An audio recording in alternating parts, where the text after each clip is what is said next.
Varicose veins తో బాధపడుతున్నారా? భారతదేశంలోనే బెస్ట్ ట్రీట్మెంట్ అందించే ఏకైక హాస్పిటల్ ఏవిస్. నమస్తే రమగారు. నమస్తే జయ. రమగారు, విక్రమ బేతాళ కథలు ఒక కథ చెప్పండి. అపూర్వ శక్తులు చెప్దాం. పట్టువదలని విక్రమార్కుడు మళ్ళీ లోపలికి నడిచాడు, చెట్టెక్కాడు. అక్కడ ఉన్న దాన్ని శవాన్ని భుజానేసుకున్నాడు, నడిచి వెళ్తున్నాడు. దాన్ని ఆశ్రయించుకుని ఉన్న బేతాళుడు రాజుగారి ఓపికకి మెచ్చుకుని, నువ్వెంతో గొప్పవాడివి, చాలా ఓపిక మంతుడివి, నీ మార్గాయాసం తెలియకుండా ఒక కథ చెప్తానని ఒక కథ చెప్పడం మొదలుపెట్టాడు. పూర్వం అంట దండకారణ్యంలో కొన్ని కోయ జాతుల వాళ్ళు ఉండేవాళ్ళట. వీళ్ళల్లో పిల్లలు పుట్టినప్పుడు వాళ్ళలో కొన్ని అపూర్వ శక్తులు ఉన్న పిల్లలు పుట్టేవాళ్ళు. మగ పిల్లలు, ఆడపిల్లలు కూడా. తల మీద ఒక బొడిపతోటి పుట్టేవాళ్ళు వాళ్ళు. ఆ బొడిపు ఉంటే అపూర్వ శక్తులు ఉన్నట్టు. ఆ పిల్లల్ని బతకనిచ్చేవారు కాదుట, వాళ్ళ వల్ల చాలా సమస్యలు వస్తాయి. కొంత ఎదిగాక వాడి శక్తులు బయటపడ్డాక ప్రజలంతా కలిసి చంపేసేవాళ్ళు కూడా. అత్తో మామో ఇంట్లో ముసలి వాళ్ళు ఎవరైనా కనిపెట్టినా కూడా వాళ్ళని జేసేవాళ్ళు. అయితే ఏమైంది, ఒక కోయ కుటుంబంలో లేక ఒక ఆడపిల్ల పుట్టింది. అదేమైంది, ఆ పిల్ల పుట్టిన రోజున ఒక ముసలి మా అమ్మ తప్పిస్తే ఎవ్వరూ లేరు. ఆ మా అమ్మకి కళ్ళు బాగా ఆనవు. అది ఈ పిల్ల, ఈ కోయ స్త్రీకి, గర్భవతికి సహాయం చేసింది కానీ ఆ పిల్లని చూసే పరిస్థితి లేదు. అయితే ఏమైంది, ఆ పుట్టిన పిల్లకి నెత్తి మీద బొడిపతోటి పుట్టింది. అది తల్లికి లేక కలిగింది కదా, పిల్ల బలి అందగత్తెటది, చాలా బాగుంది. అంత ముద్దులు మూటగట్టే పిల్లని చంపేయటానికి చేతులు రాక వాళ్ళమ్మ నిశ్శబ్దంగా ఉండిపోయింది. అది మామూలు పెళ్ళేనని చెప్పింది అందరికీ. ఏవో చిన్న చిన్న పరీక్షలు పెట్టినప్పుడు తల్లి మాయ చేసి కనపడినివ్వకుండా చేసేసింది. దాని పేరు ఇలా. ఇలా పెద్ద అయ్యే కొందికి ఆ జుట్టుతోటి దానికి తల ఒత్తైన తల ఉండటం వల్ల తల వెంట్రుకలు ఒత్తుగా ఉండేసరికి తల్లి వెనకాల జుట్టు ముడేసి కాన రాకుండా ఉంచేది. అదే ఆ బొడిపెని కవర్ చేయడానికి కావాల్సిన తెలివితేటలు ఉన్నాయి వాళ్ళ అమ్మకి. అట పిల్ల పెరిగింది. కానీ దాని శక్తులు ఏనాడు బయటపడేవి కాదు. ఈ శక్తులు ఉన్న వాళ్ళు వాళ్ళంతటా వాళ్ళే అమావాస్య రోజున, పౌర్ణమి రోజున కొంచెం ప్రకృతి విరుద్ధంగా ప్రవర్తిస్తారు. ఈ తల్లి అలాంటి సమయాల్లో పిల్లని దాకొల్పేసేది. అందుకని దానికి ఏం అలవాటు చేసింది, చీకటి పడకుండానే అది ఇల్లు చేరేలాంటి అలవాటు చేసింది. అమావాస్యలో, పౌర్ణమిలో అది గుడిసెలో ఏం చేస్తుందో ఎవరికీ తెలియదు. తల్లే తెలివిగా దాచిపెట్టింది. పిల్ల పెద్దదైంది, ఇంకొక 15-16 సంవత్సరాలు వచ్చినాయి. వస్తే అక్కడ ఏంటంటే కోయగూడాల్లో ఆడపిల్లలు, మగపిల్లలు ఊరికే ఒకళ్ళనొకళ్ళు ఇష్టపడి పెళ్లిళ్ళు చేసుకోవటమే వాళ్ళ పద్ధతి. ఓకే. ఈ ఈలకి ఆ ఉన్న గుంపులు ఉపేంద్రుడనే ఒక కుర్రాడంటే చాలా ఇష్టం.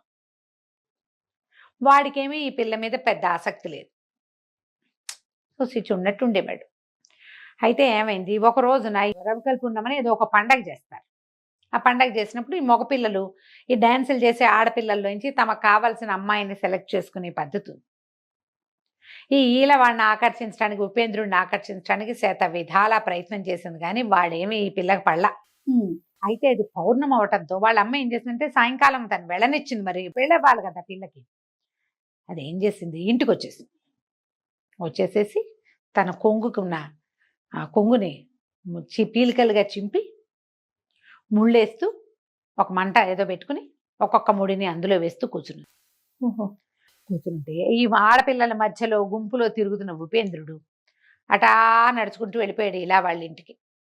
అది వాడిని లాగేసింది అనమాట. మిగిలిన ఎప్పుడు అమ్మాయి అది ప్రదర్శన చెయ్యాల, దానికి ఉన్నాయి శక్తులు కానీ చూపించేది కాదు. ఈ ఉపేంద్రుడు కావాలి తనకి. అబ్బాయి తన వైపు అట్రాక్ట్ అవటం లేదు కాబట్టి ఈ శక్తి చూపించింది అనమాట. ఆ ముళ్ళు వేసేసరికల్లా ఆ ముళ్ళకి వచ్చేసాడు ఉపేంద్రుడు. వచ్చేసి ఇలా నన్ను పెళ్లి చేసుకోవే అని అడిగాడు. ఉపేంద్రుడు పెళ్లి చేసుకుంది చక్కగా. వాడింటికి వెళ్ళిపోయింది. ఎప్పుడు ఏ శక్తి ఏనాడు చూపించలే. ఆయనకి 5-6 పిల్లలు పుట్టారు. కానీ ఆ మొదటి రోజు రాత్రి ఉపేంద్రుడు వాళ్ళ ఇంటికి వెళ్ళినప్పుడు ఎలా ఉందో ఇలా 6 పిల్లలు పుట్టినా అలాగే ఉంది. పైగా అనేవాడు ఒక్కొక్క పిల్ల పుట్టిన కొద్దీ దాని అందం ద్విగుణీకృతం అవుతున్నట్టు ఉండేది. మామూలుగా వయసు రాదు, 5-6 పిల్లలు పుట్టేసరికల్లా బుగ్గలు పలచబడిపోయి, మెడలు కొంచెం సాగి, ఛాతీ కొంచెం కిందకెళ్ళిపోయి అలా అయిపోవాలి. అలా ఉండేది కదా, టింగు రంగమ్మని ఉండేది.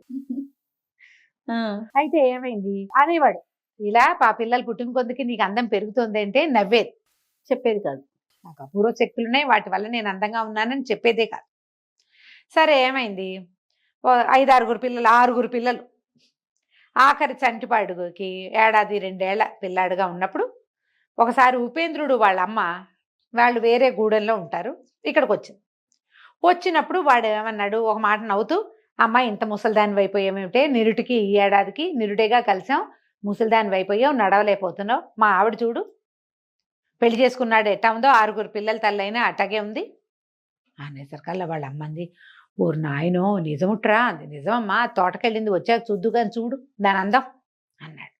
అత్తగారు చూస్తే ఆవిడ ఆలోచిస్తే, అవును ఈ పెళ్ళేంటి, ఏమీ మాయలేదు, 6 పిల్లల తల్లి ఎలా ఉండాలి, ఇదేమిటి అట్టాగే 16-18 ఏళ్ల పిల్లలే ఉంది.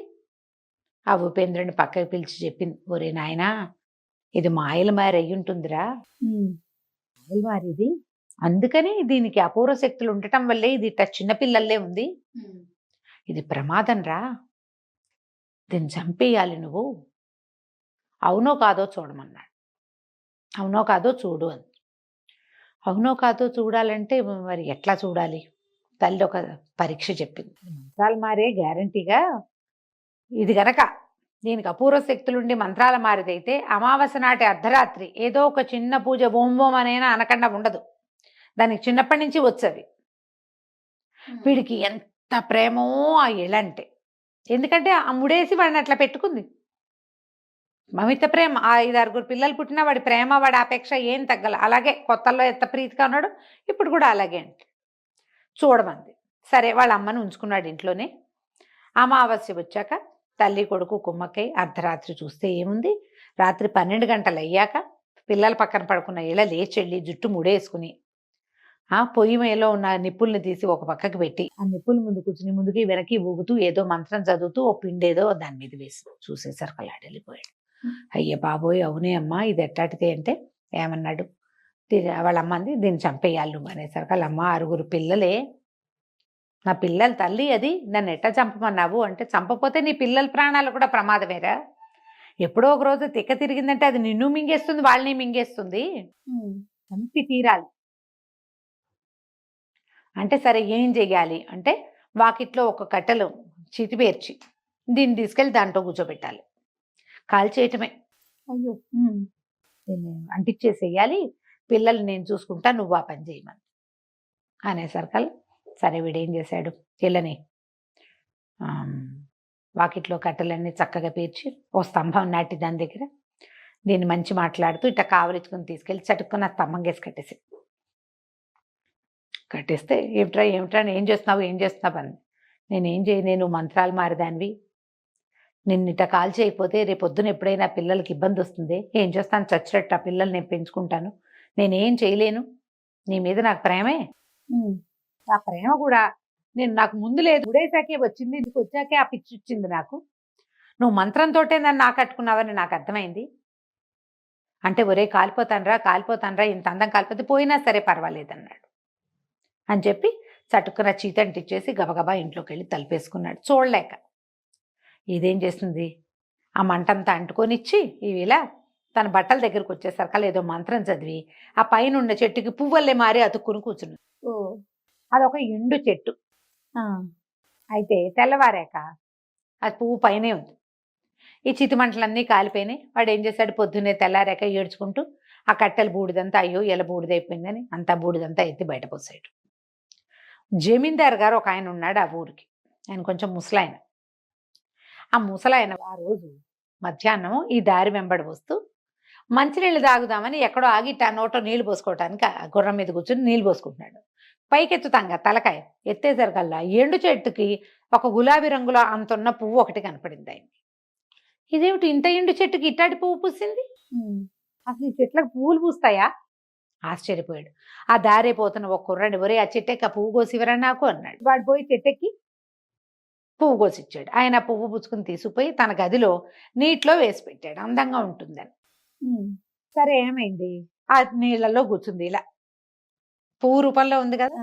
ఆ జమీందారు గారికి ఫ్యామిలీ ఎవరు లేదు, ఆయన ఒక 60 ఏళ్ల వాడు. ఒక వంట లెక్క ఉండేది, ఆవిడ రోజు 3-4 రకాల కూరలు పచ్చళ్ళు పప్పులన్నీ చేసి తెచ్చి పెట్టేది గదిలో. జమీందార్ గారు తినేవాడు, సగం ఆహారం వదిలేసేవాడు. వంటలకు వచ్చి మిగిలిన ఆహారం పట్టుపోయి ఆవిడ తిని ఇంటికి పోయి. సరే ఆ రోజు రాత్రి, అప్పటికి 1 రోజు 2 రోజులు గడిచినాయి. ఆ రోజు రాత్రి వంట తీసుకొచ్చి పెట్టేసింది వంటలక్క. ఆ రోజు రాత్రి కాదు, పొద్దునే పెట్టేస్తే ఆయన తిని పడుకున్నాడు. ఇదేం చేసింది, నీళ్ళల్లో ఉంది కదా, ఒక దూకు దూకి మనిషిగా మారిపోయి శుభ్రంగా ఆ ఫుడ్ అంతా తినేసి మళ్ళీ పోయి పువ్వులా కూర్చుంది. కానీ మరి మంత్రాలు వచ్చు. 4 రోజులు 5 రోజులు గడిచింది. గడిచేసరికల్లా వంటలక్కకి డౌట్, ఇదేమిటి ముసలాయన అంతా తినేస్తున్నాడు, ఎట్లా తింటున్నాడు ఏమిటి అని ఆశ్చర్యపోయి, సరే ఏం జరుగుతోందో చూద్దామని కాపు కాసి చూసింది. ఈ పువ్వుగా ఉన్న అమ్మాయి మనిషిగా మారిపోవటం, శుభ్రంగా అంతా తినేయటం చూసేసరికల్లా మర్నాడు జమీందార్ గారికి చెప్పింది, మీరు ఎక్కడి నుంచో ఏదో తెచ్చారు, ఆ పువ్వు మనిషిగా మారిపోతుంది, కావాలంటే పట్టుకోండి చూద్దరు. ఆయన భోజనం చేసి అటు తిరిగి పడుకుని, ఎప్పుడైతే ఈ అమ్మాయి ఇటు తిరిగిందో, ఇటు పువ్వుగా మనిషిగా మారిందో చటుక్కుని తిరిగి పట్టేసుకున్నాడు. లవలవలాడిపోయింది, నన్ను వదిలే అంటే, వదిలేస్తాను, నువ్వు నా పెళ్ళంగా మా ఇంట్లో ఉంటానంటే, నువ్వు పువ్వుగా మారద్దు, నాకు ఎవరు లేరు, చక్కగా ఉన్నావు అందంగా, నా భార్యగా ఉండి ఇంట్లో హాయిగా ఉందు గాని అనేసరికి ఏం చేస్తుంది ఇలా. కానీ వంటలకి కొళ్ళు మండిపోయింది. ఈ పువ్వు మనిషిగా మారటము అది నచ్చల, ఏదో ముగ్గురికి వంట చేయాల్సి వస్తుంది ఇప్పుడు, ఇంతంత ఎందుకు వండుతున్నావని ఇలా తిట్టేది. దాంతో ఆయన వంటలక్కని తీయించేసింది, పని మానేసుకుంటే ఇక హాయిగా ఇలా ఆయనకి వంటకేసి పెట్టేది. వాళ్ళ ఇంట్లో బోల్డని బట్టలు, బోల్డని నగలు, వెలగల వస్తువులు, మామూలుగానే అది అందగత్తే, ఏదో కోయ ఆహారం తినేది. ఇక్కడ చక్కగా పాయసాలు, పప్పులు, గిప్పులు బ్రహ్మాండంగా బోల్డంత ఫుడ్డు, డ్రై ఫ్రూట్స్, నట్స్ అన్నీ తిని ఇంకా అందంగా తయారైంది. చక్కగా అంతకుముందు ఏవో కోయి బట్టలు కట్టుకునేది, ఇక్కడ అన్ని వెలగల చీరలు, అవి చక్కగా చీరలు కట్టుకోవటం అన్నీ నేర్చుకుని నగా నట్ర అన్నీ పెట్టుకునేది. ఏమైంది, ఈ ఉపేంద్రుడు ఉన్నాడు కదా, అటు ఒక వడ్రంగి, కోయి వాళ్ళల్లో ఈ పనులు చేసేవాడు అనమాట. ఏం చేసింది, ఒకరోజు వ్యాహాలకి ఆయనతో పాటు బండిలో వెళ్తుంటే, ఆ బండి ఈ ఏ చెట్టు మీద నుంచి ఈయన పువ్వు కోసుకొచ్చాడో ఆ ఇంటి వైపుకి తిరిగితే వాకిట్లో పిల్లలు ఆడుకుంటున్నారు. పిల్లలు ఆడుకుంటుంటే ఇదేం చేసింది, బండి దిగి పరిగెత్తుకుంటూ వెళ్ళి అది చంటి పిల్లాన్ని ఎత్తుకుంది. దాని 2 ఏళ్ల కొడుకున్నాడుగా, పిల్లాన్ని ఎత్తుకుంటే ఇక అసలు ముద్దు పట్టలేకపోయింది. పిల్లని దాని సొంత పిల్లలు, అది కన్న పిల్లలు కదా, పిల్లలతో తెగ ఆడేసింది, ఒళ్ళంతా మట్టయిపోయింది. ఆయన తెగ తిట్టాడు జమీందారు, అయినా సరే ఇది ఇంటికి వెళ్ళిపోయింది. అప్పుడప్పుడు వచ్చి పిల్లలతో ఆడేది. ఎవరో వెలగల బట్టలు కట్టుకున్న పెద్ద ఆవిడ బండిలో నుంచి దిగి పిల్లలతో ఆడుతుంది అనుకునేవాళ్ళు. ఆ పిల్లల మీద వ్యామోహం చంపుకోలేకపోయింది. దానికి పిల్లలు కావాలి, పిల్లల తండ్రి కావాలి. ఏం చేస్తుంది, బాత్రూంలో ఈ లోపల దానికి పెద్ద బాత్రూమ్ ఉంది ఆ ఇంట్లో, జమీందార్ గారి ఇంట్లో. తలుపు ఏదో గడి విరకొట్టి ఏమండి మరి రిపేర్ చేయడానికి ఎవరినో పిలిపించండి అని చెప్పింది. జమీందార్ గారంటే విసుగు పుడుతోంది దానికి, మొగుడు దగ్గరికి వెళ్ళిపోదామని ఉంది, వెళ్తే వాడు చంపేద్దామని ఉంది వాడికి, ఇప్పుడు ఏం చేస్తాడు. సరే ఏమైంది, వడ్రంగిని పిలిపించండి, ఫలానా మనం ఆ రోడ్లో చూసాక ఆ పిల్లల తండ్రి వడ్రంగి ఏంటండి, వాడిని పిలవండి. ఆ ఉపేంద్రుడు వచ్చాడు, కత్తి శానం, సుత్తి శానము, రంపము అన్ని పట్టుకుని. జమీందార్ గారు ఏదో బయట పని చూసుకుంటున్నాడు, ఆయన బయటికి ఎక్కడికి వెళ్ళిపోయాడు బండికి. ఉపేంద్రుడు లోపలికి వస్తే, ఇది దాదా లోపలికి రా, శుభ్రంగా స్నానం చేయించి, వీడు గుర్తే పట్ల ఆ అమ్మాయిని మంచి బట్టలు కట్టించి శుభ్రంగా భోజనం పెట్టించి, అవన్నీ ఎందుకు చేస్తోందో వీడి ఉపేంద్రుడికి తెలియదు. వాడు అన్నం తిన్నాక, మీరు ఆ పని ఏదో చూపిస్తే చేస్తానండి, చేసి వెళ్తానన్నాడు. అనేసరికి ఒక బుద్ధుటిని అన్ని కావలిచుందని గుర్తుపట్టలేదా వీళ్ళని అనేసరికి అది తెల్లబోయాడు. నువ్వు ఎటా బతుకున్నావు అన్నాడు. నా మంత్రంతో బతికిపోయాను, నాకు నువ్వు కావాలి, పిల్లలు కావాలి, పిల్లల కోసం వెంపర్లాడిపోతోంది ప్రాణం, అక్కడికి రోజు విడిచి రోజు షికారు వచ్చినప్పుడు పిల్లలతో ఆడుకుంటున్నాను, ఓహో అది వచ్చేది నువ్వేనా అన్నాడు. నేనేను, అప్పుడప్పుడు వస్తూ ఉండు, నాకు పిల్లల మీద వ్యామోహం పోలేదు, నీ మీద వ్యామోహం పోలేదు, ఏదో ఇక్కడ చస్తున్న దేవుడా అని ఉన్నాను అని బతిమలాడింది. ఆ పూటంతా వాడిని ఇంట్లోనే ఉంచుకుంది భర్తని. సాయంకాలం ఉపేంద్రుడు వెళ్ళిపోయాడు. ఆ వెళ్ళొస్తుంటే అతనికి వంటలక్క కనపడింది ఆ ఉపేంద్రుడికి. ఏమిట్రా అబ్బాయి ఇటు నుంచి వస్తున్నావు ఉపేంద్ర అని అడిగింది. జమీందార్ గారింట్లో బాత్రూంలో పని ఏదో ఉందని ప్యాకేశారు, అక్కడికి వెళ్ళాను అన్నాడు. అనగానే రాణిగారు ఉందా, ఆ ఉంది, ఆవిడే పని చూపించిందంటే ఇట్రారా అని తీసుకెళ్ళి, ఒరే అదుట్టి మాయలు మరాఠీరా, మామూలుది కాదు, పువ్వులాగా ఉండేది మనిషిలాగా మారి ఆ జమీందారిని వల్ల వేసుకుంది, జాగ్రత్త మాయల్ది, దాంతో చాలా కష్టం రా, ఏం చేయాలక్క మరి అన్నాడు. ఏముందిరా, ఎవరైనా పట్టుకుని సిగపాయలు కనుక కత్తిసేసారంటే జుట్టు కత్తిరించేసేయాలి. జుట్టు కత్తిరించేసి ఆ బొడిపకు గనక గాలి తగిలిందంటే ఆ బొడిపా పోతుంది, దాని రూపం పోతుంది. అది మహాసౌందర్యవతి, బొడు వయసు ఉందిరా దానికి, చిన్నపిల్లలే కనపడుతోంది. తెలుసు వంటలక్క, కానీ ఉపేంద్రుడి భార్య ఇలా అని తెలీదు. అదే చాలా వయసు ఉన్నదే, వాళ్ళకి వయసు మీరరు, చిన్నపిల్లలాగా కనపడతారు. 16-18 ఏళ్ళ బాలకుమార్ లాగా కనపడుతుంది. జుట్టు కత్తిరించేసేయాలి. ఆ నడినెత్తి మీద ఉన్న జుట్టు కనుక సిగపాయలు తిరిగేశారా ఇక అది మామూలు అయిపోతుంది, ఇక దాని మంత్రం అంతా పోతుందిరా అనేసరికి బాగానే ఉందనుకున్నాడు. 4 రోజుల తర్వాత ఏదో పీడి ఊడిపోయిందని మళ్ళీ కబురు చేసింది. కబురు చేస్తే వీడు వెళ్ళాడు ఉపేంద్రుడు. మంచి చక్కటి మంగళకత్తి ఒకటి కొనుక్కుని బ్యాగులో పెట్టుకుని వెళ్ళాడు. వెళ్ళాక ఇలా వచ్చావా అని కావలిచ్చుకుంది. ఏదో తిండి పెట్టింది, శుభ్రంగా తిన్నాడు. తర్వాత ఏం చేశాడు, అది కావలిచ్చుకుంటుంటే చటుకుని చేయి మెలిదిప్పి పట్టుకుని ఆ సంచిలోంచి కత్తి తీసి గబగబా జుట్టు కత్తిరించడం మొదలుపెట్టాడు.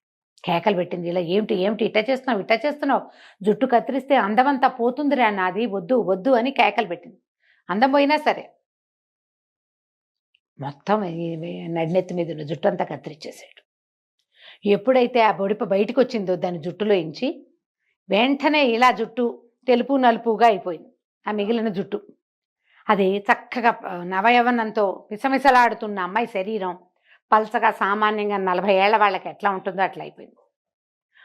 దవడలు పలచబడిపోయినాయి, తెలుపంతా మాసిపోయింది. నిమిషంలో 4-5 పిల్లల్ని కన్నా తల్లి ఎలా ఉండాలో అలా వచ్చేసింది. అద్దం చూసుకుని వలవలా ఏడ్చింది ఇలా. ఈ ఉపేంద్రుడు ఆ జుట్టంతా ఎత్తి సంచిలో పెట్టుకుని ఈలని కావలించుకున్నాడు. ఎంత చక్కగా ఉన్నావో, ఎందుకు భయపడతావు, హాయిగా ఉంది, ఇప్పుడు పద ఇంటికి వెళ్ళిపోదాం అని చెప్పేసి జమీందార్ గారింట్లో నుంచి ఈలను నడిపించుకుని తీసుకెళ్ళిపోయాడు. జమీందార్ గారు వచ్చేసరికి సౌందర్యవతి లేదు.